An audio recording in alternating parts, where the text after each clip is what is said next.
अस्सलाम वालेकुम, कैसे हैं आप सब? उम्मीद करती हूँ खैरियत से होंगे। तो चलें स्टार्ट करते हैं आज का topic. Pure tone has specified and dash frequency.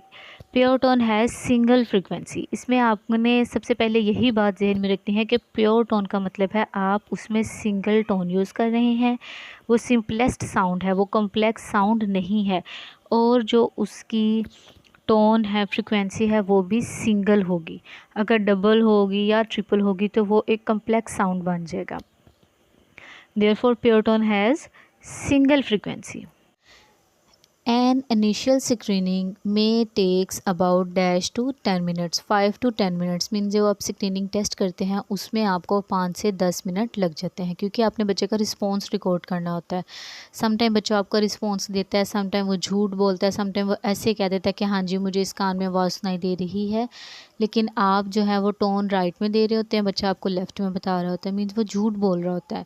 तो आपको 5 से 10 मिनट लग जाते हैं एक बच्चे पे।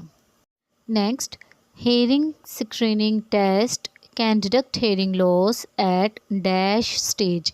कि ऐसी कौन सी स्टेज है जिस पे बंदे को पता चलता है कि आपको हेयरिंग लॉस है। मीन्स मतलब अभी समझे आपको हेयरिंग लॉस होना स्टार्ट ही हुआ है, अभी आपको थोड़ी सी प्रॉब्लम आ रही है, तो आप अपना हेयरिंग टेस्ट करवाते हैं। उस स्टेज पे भी आपको पता चल जाता है कि आपको किस डिग्री और टाइप का हेयरिंग लॉस है। तो इसमें अर्ली स्टेज आएगा। नेक्स्ट है the inability to hear pure tones below dash dB indicate some hearing loss. अब सबसे पहले आप स्टेटमेंट को देखें, इसमें उन्होंने कोई हेयरिंग लॉस डिफ़ाइन नहीं किया, मतलब माइल्ड, मॉडरेट, स्फीयर परफॉर्म कोई नहीं बताया। इन्होंने बस इतना कहा है कि सम हेयरिंग लॉस, कि कुछ हेयरिंग लॉस जिसको हो सकता है।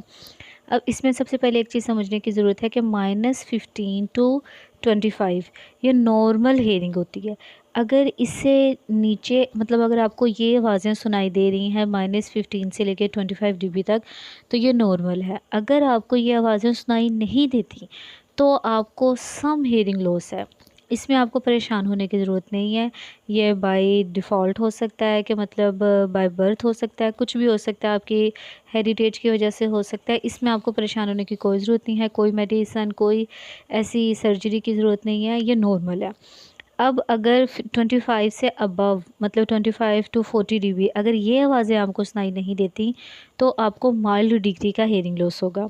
ये सब डिग्रीज़ डिफ़ाइन की गई हैं, इसके बारे में भी मैंने एक कंप्लीट वीडियो अपलोड की है। लेक्चर्स का मैं आपको फिर से बता देती हूँ, लेक्चर्स की एक प्लेलिस्ट है, उसमें मैंने तमाम लेक्चर्स अपलोड किए हैं, वो आप जाके देखें तो आपको ये सारे MCQs ईजी हो जाएंगे।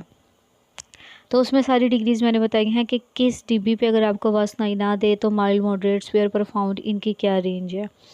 तो सम हेयरिंग लॉस बताया, इसका मतलब 25 dB से अबव अगर आपको कोई आवाज़ सुनाई नहीं देती तो आप आ चलते हैं माइल्ड कैटेगरी में, माइल्ड हेयरिंग लॉस में।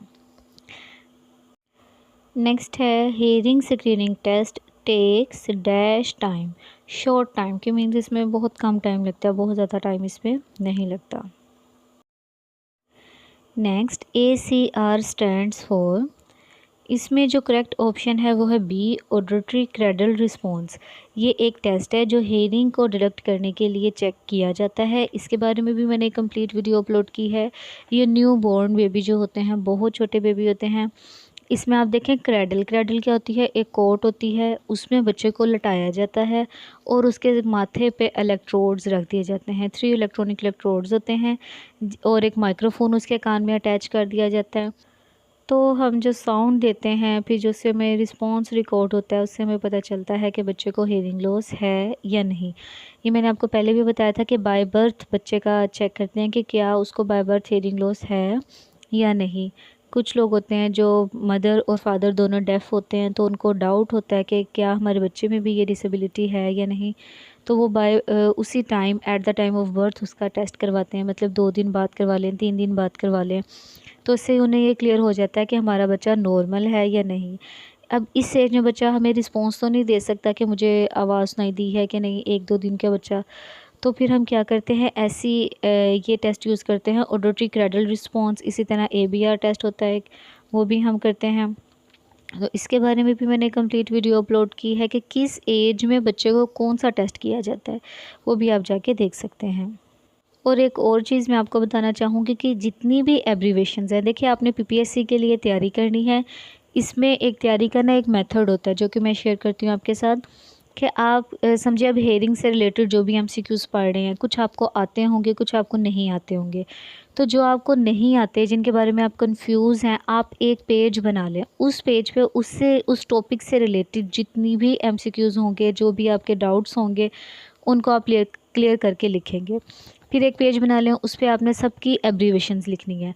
जब मैंने तैयारी की थी, अभी तो मेरा रजिस्टर आई थिंक नहीं है मेरे पास, लेकिन अगर मुझे मिले तो मैं आपको ज़रूर शेयर करूँगी आपके साथ अपने रजिस्टर्स कि किस तरह से मैंने इनकी तैयारी की थी।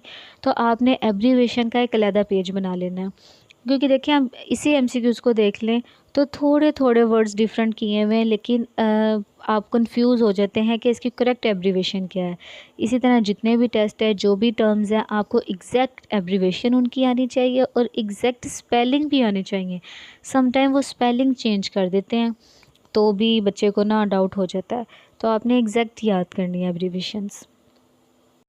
नेक्स्ट है COG स्टैंड्स फॉर, ये भी क्रेबोग्राम इसका एक करेक्ट ऑप्शन है। इसमें भी देखेंगे आपने एब्रीवेशन इसकी एग्जैक्ट याद करनी है। क्रेबोग्राम भी एक हेयरिंग टेस्ट है जो कि इन्फेंट्स के लिए यूज़ किया जाता है, न्यूबॉर्न बेबी होते हैं 2 से 3 दिन के या 1 हफ्ते के। इसमें भी हम इलेक्ट्रॉनिक मशीन यूज़ करते हैं जिससे हमें पता चलता है कि बेबी को हेयरिंग लॉस है या नहीं। उम्मीद करती हूँ आपको मेरी वीडियो पसंद आई होगी, और अगर कोई ऐसा टॉपिक है, कोई ऐसी चीज़ है जो आपको समझ नहीं आ रही, तो आप मुझे कमेंट करें। इंशाल्लाह मैं कोशिश करूँगी कि उसके ऊपर वीडियो बना सकूँ। और bundle of thanks for your cooperation. आपके कमेंट्स देख के मुझे बहुत खुशी होती है, मुझे अच्छा लगता है कि आपको मेरी चीज़ समझ आ रही है। तो मिलते हैं नेक्स्ट वीडियो में, तब तक के लिए अल्लाह हाफ़िज़।